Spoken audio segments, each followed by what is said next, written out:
মুসলিম সম্প্রদায়ের অনেকে অনেক দলে বিভক্ত রয়েছে। কেউ সালাতের পর সম্মিলিত মুনাজাত করে, আবার কেউ করে না। কেউ শবে বরাত পালন করে, আবার কেউ করে না। কেউ তারাবি 20 রাকাত পড়ে, কেউ 8 রাকাত পড়ে, ইত্যাদি কিছু বিষয়ে মতপার্থক্য আছে। এত বিভক্তি কেন? ভাইরা আমার, আমি তো দেখি মুসলমানদের মধ্যে তেমন কোনো বিভক্তি নাই। আপনি কোথায় বিভক্তি পাইছেন? এই যে কয়েকটা বিষয় উল্লেখ করছেন, এই বিষয়গুলো ছাড়া বিভক্তি নাই এমন বিষয় শত শত না, হাজার হাজার। ঠিক না ঠিক? নামাজ 5 ওয়াক্ত, এই ব্যাপারে কোনো বিভক্তি আছে?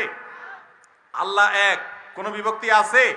আমাদের রাসূল এক, মুহাম্মদ সাল্লাল্লাহু আলাইহি সাল্লাম, এই ব্যাপারে কোনো বিভক্তি আছে? কিবলার দিকে নামাজ পড়তে হবে, এই ব্যাপারে কোনো বিভক্তি আছে? যোহরের ফরজ 4 রাকাত, বিভক্তি আছে? এইভাবে আপনাকে আমি 2-3 ঘন্টা টানা বলতে পারবো যেগুলোতে কোনো বিভক্তি নাই। আপনি তো 3-4টা বিভক্তি দেখা বলছেন, হ্যাঁ অনেক বিভক্তি হয়ে গেছে। সব মৌলিক বিষয়ে মুসলমানরা আল্লাহর রহমতে এক।